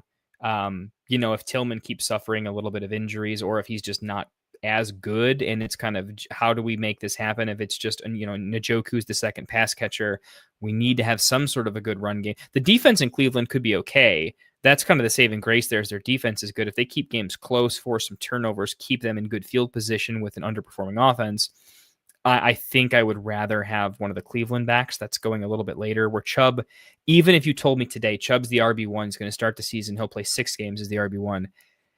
I actually don't know how good he's going to be. The camp reports just from the eye test and the beat reporters say he looks slow. He cannot get to the secondary. He can't even get to them because he just cannot run anybody. That's a challenge because now we're talking about a guy who's not catching passes, hasn't been efficient for a while, in an O-line that I don't think is producing rock stars over here. I just think it's a little bit of a fool's gold handcuff, and I would probably go with a different pick there. So just for what it's worth, coming back around, going with CJ Stroud, just looks like there's a lot of value at QB on the board. With Jaden Daniels, I probably wouldn't take a backup quarterback. If Jaden Daniels gets injured, I'm going to stream the rest of the year, probably not win, but have to make work. Again, there's still guys on the waiver that are fine, probably on par with Stroud. There's no real correlation. I think Stroud is an unnecessary pick. There's still like Bashal Tutin, one injury plus one long run in week 2, and maybe something starts to happen. Shipley, just as I'll drop him immediately, but if something were to happen and he gets the nod over AJ Dillon, that would be crazy. I think the good thing about the Chubb pick was that you did grab, in my favorite, the right pick, which is Woody Marks, a 14-3, a prolific pass catcher, caught over 200 passes during his college career. I think about 240, if I'm being honest. Very prolific pass catcher, and a team that has a bad O-line that's going to need someone to catch some passes. So I think I would have taken Woody Marks over Nick Chubb in that particular case. I'd have changed the pick order. I wouldn't have taken Chubb or Stroud. If you leave Marks there, I would have gone slightly different directions. Trying to provide my reasons behind it. I hate when people say, don't love that pick. But I'm not trying to tear anybody down. Just want to share my thoughts, my process, how I make decisions, and some things you may want to think about when you're looking down those barrels. I at least want to give other options that I would consider. And after considering them, maybe you agree, maybe you disagree. Hopefully it sharpens your thought process a little bit. But so that's Seedale's team. Overall, if I had to give a grade here, started off very strong, liked a ton of picks, wouldn't have gone very different myself. Got a little bit loose for me with the Andrews and Henry stacked up. Didn't like it. Adding Bateman to that equation, not my favorite. I'm not gonna diss the Loveland pick. Because I think functionally it's actually quite fine. This is a double flex league as well, so the viability of starting 2 tight ends, I mean, it's not great, but it's absolutely there. And I think fine upside. Nice thing with the second tight end too is also, I've done this too, where I don't do it anymore, but I used to previously. I would draft a second tight end that I felt would be pretty usable or startable, if not a value, because if someone's tight end just straight up sucked and they punted it and now they're in bad trouble, I could sell a tight end to them for a mild upgrade, maybe a bench stash I like better. So I think drafting a second tight end and being able to sell to, I'm trying to give an example of a tight end room that could just, maybe the bottom falls out and it's not as good as we think. I don't really see much. I mean, everyone else seems to have 2, so going to be hard to trade, but we'll see. And Njoku gets injured and Arroyo doesn't do his thing. Maybe he needs something. I don't know. Kincaid and Ingram aren't as good as we thought they would be, or at least Ingram isn't. Maybe there's a trade there. I don't know. So not my favorite pick, but if you look at the board, it's like Loveland's a better pass catcher than Coleman and Kirk and Jack Besh. So that's why I can't really knock it. I'm just saying from a build order quality, you don't need 2 tight ends, but so we didn't like the Chubb pick, the Stroud pick, the Bateman pick, or the Andrews pick quite as much, but Henry, BTJ, Daniels, McLaurin, just good draft strategy here. Right pick order, Daniels before McLaurin, so you get McLaurin locking it up. It's not a reach, even if it seems like it is. It's really not. Demont, I kind of went into it. Probably one of 2 guys. 3 guys would have been in consideration for me. It's a fine pick. Love the Olave pick. Love the Igbuka pick. I'm not just saying it. I like all that. So through round 7, A draft in its entirety. A draft through 7. I think I got to downgrade the entire draft to just a B. Maybe the high side of B. No, it's a flat B. I want to give it more, but everyone here is really good at what they do. It doesn't take a few. I hate to say the word mistake. That sounds so arrogant of myself to say. Like, who am I to say it's a mistake? But I truly believe it. So I would rather step out into traffic, but defend it and say, I don't think you're bad at this whatsoever. It's just based on my observations. I would have tiered that down a little bit, made another pick. So a solid B for me. And I think I would have made different decisions in the later rounds. 30-second pick clock. We have stuff going on. I'll tell you, if I have other stuff going on a 30-second clock and I haven't like fully memorized ADP, yeah, that's going to happen occasionally too. So anyway, I hope that's constructive criticism and valuable. I do mean that. I don't mean to soften the blow. I'll get out there and get spicy with the best of them for sure. You've seen that the other day. You guys paid for it. I gave it to you. The gin's gone, but I'll find something else and we'll do that if we need to. But there you go. Honest take. If you want the honest spiciness, I'm going to try to give it to you. So that's Seedale. So there we go. We can lightly round a couple quick ones here because I do have to get to a couple things, and I'm almost not even going to be able to get the. I still really want to be able to post the rankings from yesterday since I won't be able to post these today. So Rafi saying, when in a league that is an even 2 RB, so 2-2-2, right? 2 wide receivers versus 3. Do you change your wide receiver value or lean a little bit heavier RB early? I do change my pick draft order just a little bit. What it really comes down to for me is the fundamental change is I have to start 3 wide receivers versus I have to start 2.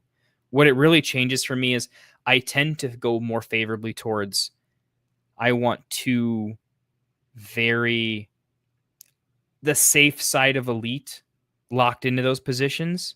Where when it's 3, hear me out. The idea is when it's 3, I know I'm going to have to draft a lot of wide receivers because I'm going to have to kind of rotate in that third one a little bit. That actually forces me into a play where I'm fine rotating in several. I want like 1 anchor stud, but I'll have 5 other wide receivers play for some upside, and I'll mix in 2 of them. I'll build myself a full handcuff situation at wide receiver, give myself some chances to hit some gems. With 2, I don't actually need to. With 2, like at wide receiver, it's easy to predict who's going to get like 10 targets a game.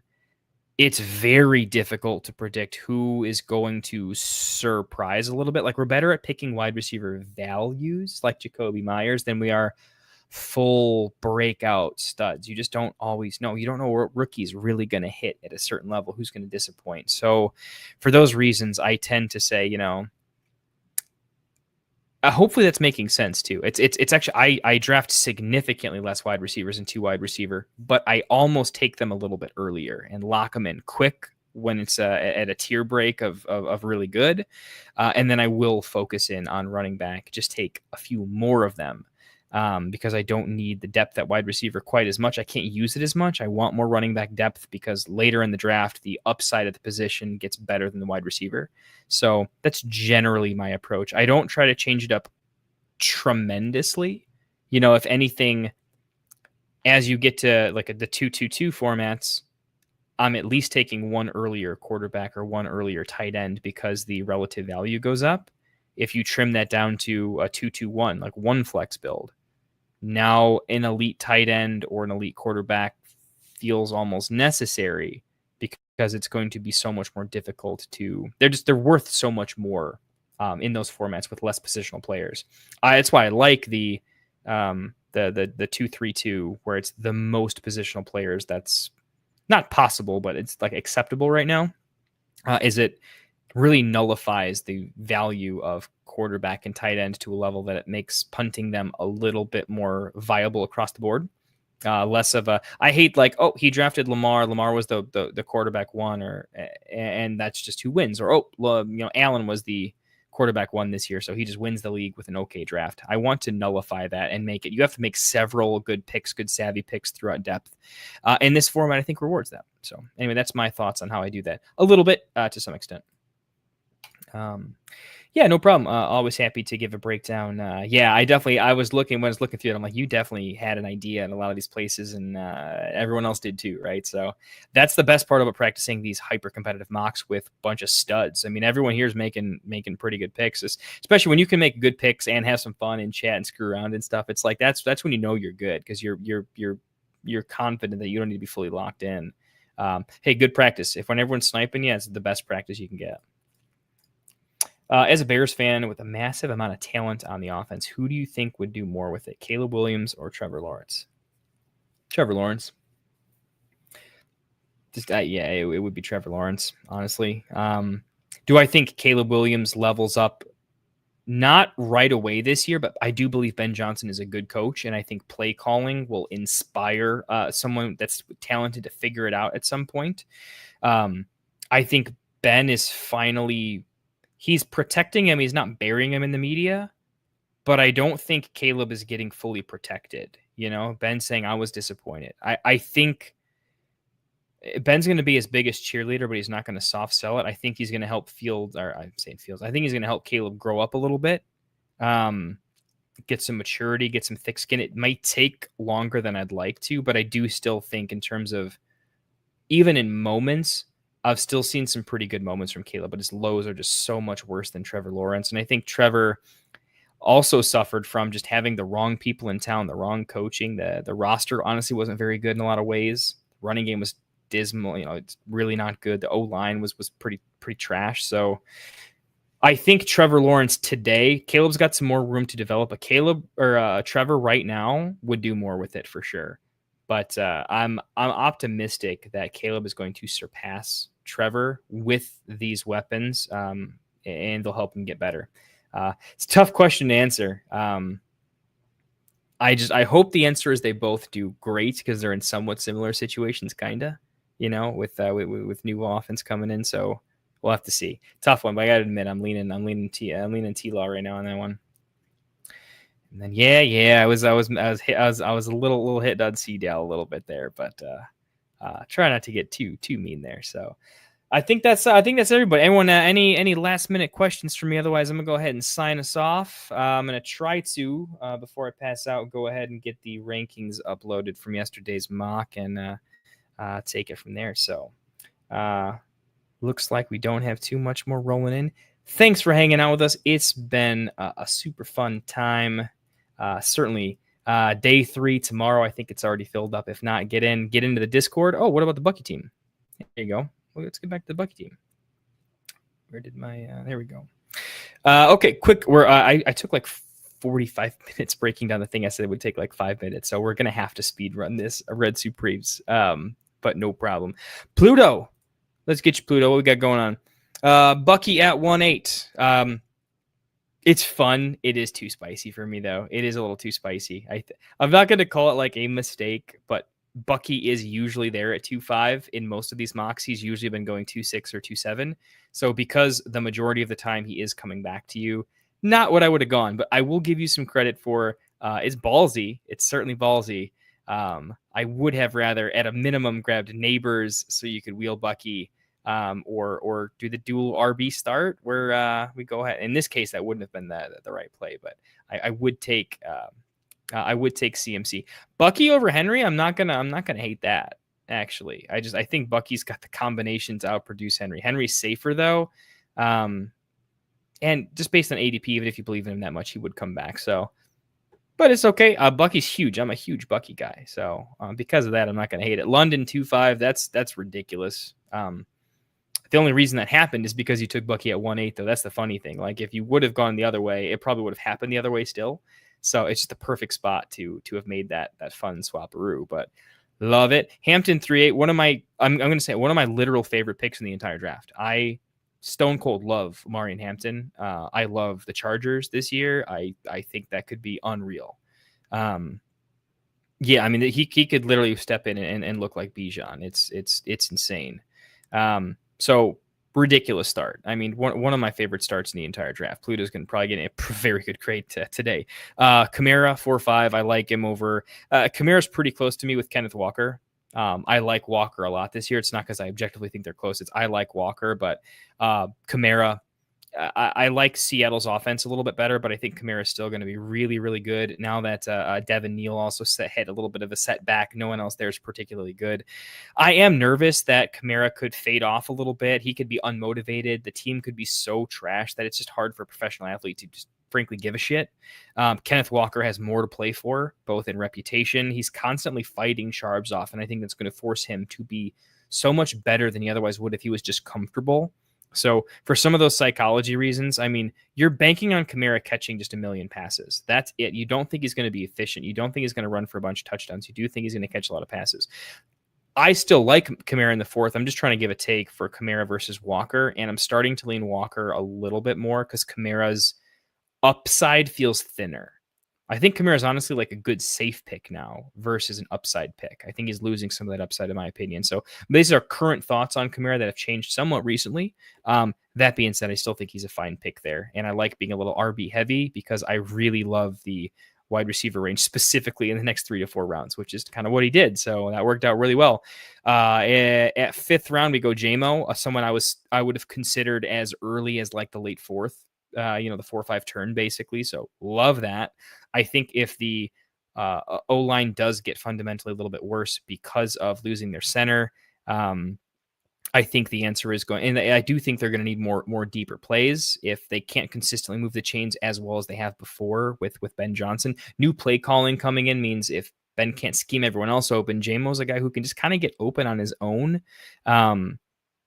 So he's just a guy I like a lot in that range. Doesn't have to work out, but he's kind of my guy right now. I've loved what I've seen on the field, the athletic gifts. Coaching staff clearly believes in him, so I'm in. Ridley, I talked about this already. Would consider him at 6'3". If I was in a wide receiver, an RB heavy build, I would have taken him as early as the late 5th. One of my favorite picks. So like Hampton, one of my favorite picks. Just everything about this feels great. Matthew Golden at 7'8". This is probably where it's not super my favorite, but it's within a range of it still feels good. Like I feel like Golden and Egbuka are very similar types of players. Well, in terms of what I think their fantasy value ranges are. But I like Egbuka more than Golden, and Downs is still there. So a little bit tricky for me. I think it's a little more of like, this is your wide receiver 4, so you can paint a funner picture with a bunch of upside. It's probably not where I would have gone, but it's still very good. And I'm very okay admitting that if I have a blind spot, I've already said I'm a little bit higher on Jordan Love than the market. And it's because of the weapons like Golden and Reed on the field at the same time with a good tight end. I think that offense could just move the ball pretty good. And I think that could spell pretty good things for Golden, especially down the stretch in a title winning run. So I'm going to say like, it's not my favorite pick in the world, but you get no negative points for it. It's a pick I'm rising on a lot more, if I'm being honest. Flies flying across my screen here. Hawkinson 8.5, cheapest I've seen him. I think he went 7.7 last mock, so this feels great. Getting Hawk after Kelsey and Andrews, where I have Hawk ranked ahead of him. Jordan Addison suspended for the first 3 games of the season. This will mean that TJ Hawkinson is going to develop a quicker rapport with JJ McCarthy. JJ McCarthy is a young, impressionable little baby quarterback that will fall in love with his safety pocket of TJ Hawkinson. TJ, as a cerebral player, tight end he's going to figure out where to be open, when to be open early. He's going to build that chemistry, and that chemistry is not going to go away. That suspension to start the season for Addison is going to really help TJ, in my opinion. I think round 8 is getting close to thievery. I think he belongs in round 7, right next to Laporta, if not earlier. So smash. J.K. Dobbins, my absolute favorite late running back on the board right now. I do think he's going to get a lot of snaps. I think he's a guy that even if his body starts failing him, he just won't say die. He won't say quit. If he has one working leg, it's better than like I've just always been a fan of his talent. He seems to recover from injuries. Modern medicine's doing some things. I mean, if he's healthy in a good offense, I think he's going to do well. I know he faded down the stretch last year. I get it, but he still looked okay. He wasn't horrible. And yeah, he's a combination of very serviceable. I don't think he has a ton of ceiling, but I think he's just going to be really serviceable. And it's a range of who else are you really taking? I mean, I like Luther Burden. Don't get me wrong. But in this case, sure, if I were picking maybe Burden, but Burden's already almost a reach there. J.K. Dobbins is great. This is almost like somebody might need to trade for Dobbins at some point if you're too spoiled with riches with your top 3 RBs there. So just feels like a great pick. Baker Mayfield 10.5.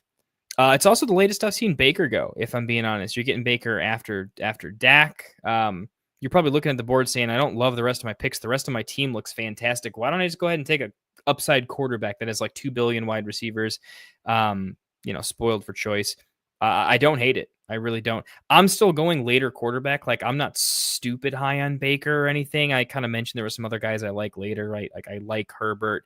I like Justin Fields.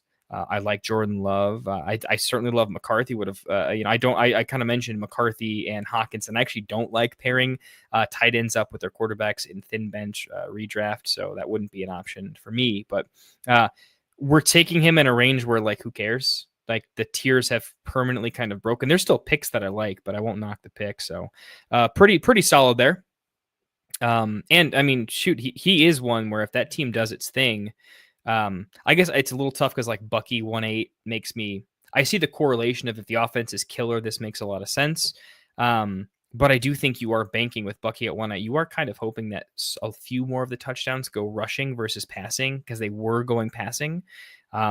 So slight hedge, slight anti-correlation there. Not enough that I care. Baker's just a good quarterback.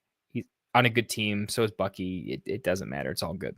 Rachaad White. This is also why I can't argue. Rachaad White. It's just a stupid good pick. Like if Dobbins is one of my favorite picks in 9, Rachaad White has to be. I kept saying I would take Rashad over Jalen Wright 11-4. I would certainly consider him over a lot of the options in the 10th round. So I got almost nothing bad to say about this team. I mean, it's very close to a team I would draft. Jonnu. Love Hawkinson. Don't really see a big need to draft Jonnu. I think Pittsburgh's offense as a whole will struggle a little bit. I do think he's going to have some very creative usage, to be honest. Jonnu is definitely someone who certainly could surprise to the positive. I think too many people are down on him when I think he earns targets because he's good. He was literally lining up as a running back during training camp at some points. Look it up. It's a thing. So Arthur Smith freaking loves Jonnu Smith. He might love him so damn much that he ends up being really good. Man, don't knock it. So I don't hate it. I would have preferred probably to go with we need to grab an upside wide receiver. We've got 4. If one of them gets injured, we need to pick someone up for a bye week. That could happen. So I do want to start adding wide receiver at some point. We're passing some up, right? We passed up the Keenan Allen, Bryant, we passed Trey Harris, obviously at this point with Keenan Allen signing is not so good. So maybe they vulture each other, but Palmer looks okay. Honestly, Douglas doesn't have to be bad. And I kind of mentioned that Wandale is kind of my guy that if I'm really needing one more wide receiver, he's on that list of, I'll just add him real quick and feel very good about it. So just consider that maybe with like the Jonnu pick or one of the 2 running back picks, like both running backs are fine. Having 5 running backs, no problem. That's not a problem at all. They get injured all the time. Maybe over the Jonnu pick, unless you're a super homer that I am. I'm like, hey, he doesn't have to be bad on that offense.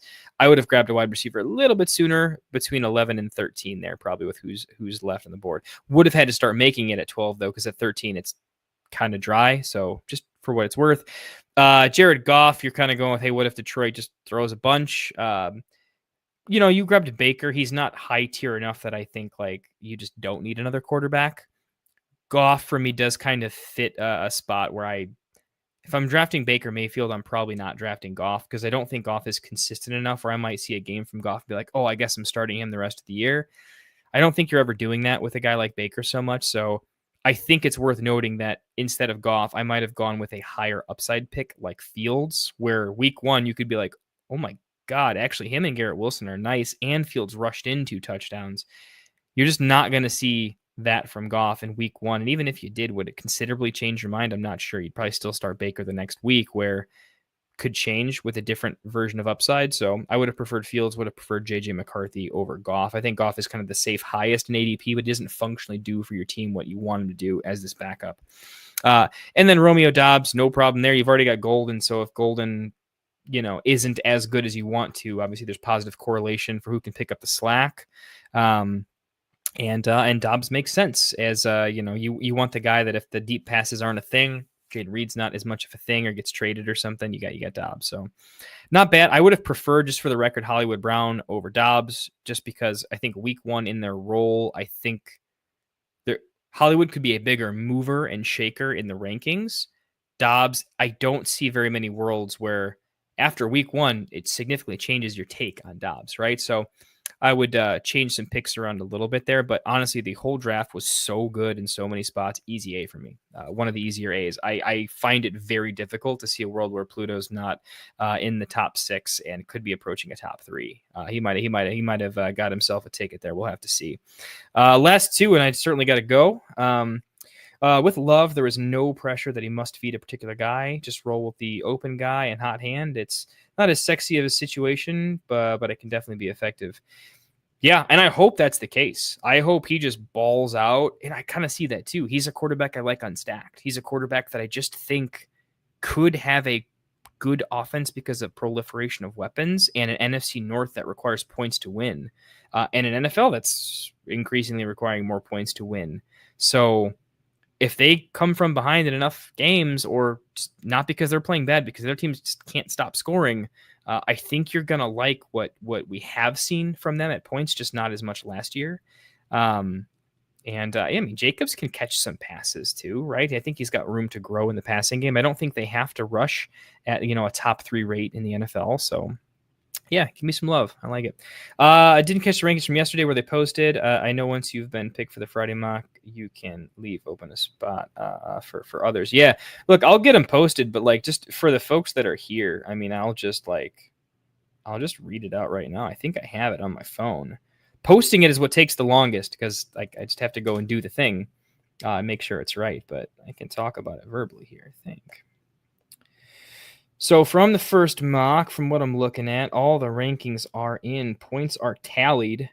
It is looking like the top 3 overall consensus. It's an average weighted points. There's almost every team. I think every team in the first mock got some semblance of points and votes for top 6 spots. So all of us thought every team had a top half draft. How high and how many people voted, obviously that changes a little bit, but coming with the most points overall, first spot is going to be Breaking Ball. First in day 1, quality 1, Breaking Ball is moving on to Friday.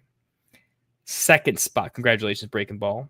Second spot is going to Vince Mapstone. Carried very heavily by, you grab the 101, you grab Chase, and then someone let him take Joe Burrow, and he just didn't screw up the rest of the draft. Everyone kind of saw general pick order was solid. Value was okay. Not too many reaches. Different value sets had him higher or lower. I'll be honest. I'll be the first person to say, Vince, I saw that Burrow Chase stack, and I was scared to death. But I had to slowly move him down and down because a couple other guys just had slightly better drafts. I think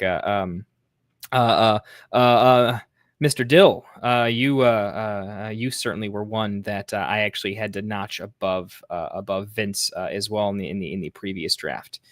So just for what it's worth, I had you higher than second place for how it came down, and then third place, the final spot. Moving on, really close. Wow, this was incredibly close. It's funny because fourth place. That is what the first loser, if you will. I had as the second strongest mock, so I was completely outvoted here.